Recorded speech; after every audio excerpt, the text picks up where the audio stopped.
السلام علیکم ورحمۃ اللہ وبرکاتہ۔ امید ہے تمام دیکھنے والے سننے والے خیر و عافیت کے ساتھ ہوں گے۔ آج میں ایک اہم موضوع پر بات کرنے جا رہا ہوں۔ وہ موضوع ہے، بلکہ موضوع نہیں ہے، ایک طرح کا بس جھگڑا ہے سمجھیں۔ وہ یہ کہ مجھے میرے بہت سے دوستوں نے کہا کہ ایک شخص ایسا ہے کہ وہ غریبوں کو بہت زیادہ گالیاں دیتا ہے، برا بھلا کہتا ہے۔ تو میں نے ان سے کہا کہ یار یہ کون ہے جو غریبوں کو برا بھلا کہتا ہے؟ یہ مسلمان ہے یا غیر مسلم ہے؟ کیونکہ مسلمان تو ایسا کام نہیں کر سکتے کہ وہ غریبوں کو برا بھلا کہیں، اس لیے کہ مسلمان جو ہے وہ تو بلکہ اللہ کے نبی صلی اللہ علیہ وسلم نے غریبی کو پسند کیا اور غریبوں کو پسند کیا، غریبوں کی بڑی فضیلت آئی ہے۔ تو اس کے باوجود کوئی شخص اگر غریبوں کو گالیاں دے تو اس کے بارے میں تو ظاہر ہے یہی شروع میں گمان جاتا ہے کہ وہ غیر مسلم ہے، لیکن پھر ساتھیوں نے کہا نہیں وہ مسلمان ہے۔ پھر میں نے اس کو دیکھا، شاہد انور نامی ایک شخص، یعنی ہر بات میں غریبوں کو گالیاں، ہر بات پہ غریبوں کو گالیاں دینا۔ اور میں نے جب اس کی ویڈیوز دیکھی اور ان ویڈیوز میں جب میں نے کمنٹس پڑھے تو تقریباً لوگوں نے اس کو گالیاں دی۔ اب وہ جو گالیاں دے رہا ہے تو اس کو بھی گالیاں سننے کو مل رہی ہے، بہت سے لوگوں نے اس پر لعنتیں برسائی ہیں۔ اب آپ دیکھیں کہ ایک شخص جو غریبوں کو گالیاں دے رہا ہے اس کو دنیا میں اتنی لعنتیں برس رہی ہیں تو آخرت میں کتنی لعنتیں برس رہی ہوں گی۔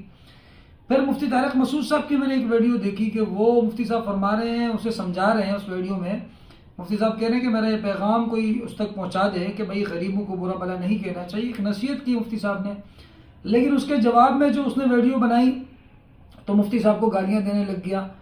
تو یہ ایک انتہائی عجیب ہی بات ہے کہ آپ نے کسی بھی غریب کو گالیاں دینا، حالانکہ غربت عیب نہیں ہے، بلکہ غریب ہو سکتا ہے انسان اور امیر بھی ہو سکتا ہے۔ غریب بن کر آپ امیر بننے کی کوشش تو کر سکتے ہیں، آپ پیسہ کمانے کی کوشش کریں جائز طریقے سے، حلال طریقے سے، لیکن اگر پھر بھی کوئی غریب ہے تو اس کا مطلب یہ نہیں ہے کہ آپ غریب کو گالیاں دیں۔ میں شاہد انور سے یہ کہوں گا کہ بھائی اگر آپ غریبوں کو گالیاں دیتے ہو تو پھر ایک ویڈیو میں آپ کہہ رہے تھے کہ میرے والد بھی غریب تھے اور وہ مجھے ٹیکسی میں لینے کے لیے آئے تھے، تو پھر آپ اپنے والد کو بھی کہو نا کہ میرے والد غریب نہیں تھے بلکہ بے غیرت تھے۔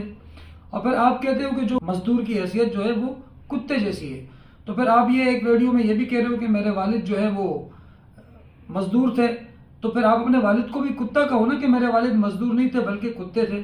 اس لیے کوئی بھی بات کہنے سے پہلے اپنے گریبان پہ جھانک لیا کریں کہ اگر آپ دوسرے غریبوں کو گالیاں دے رہے ہیں تو ساتھ میں آپ اپنے والد کو بھی غریب کہہ رہے ہیں، اور اگر آپ مزدور کو کتا کہہ رہے ہیں تو ساتھ میں آپ اپنے والد کو بھی مزدور کہہ رہے ہیں۔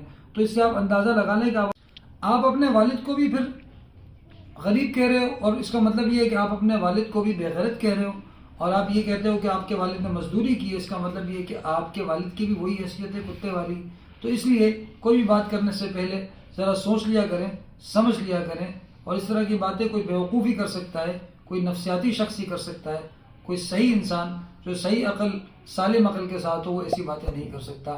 اس لیے میری اس ویڈیو کو لائک کریں، شیئر کریں اور آگے پہنچائیں تاکہ اس غریبوں کے دشمن کو پتہ چلے کہ وہ کیا کہہ رہے ہیں۔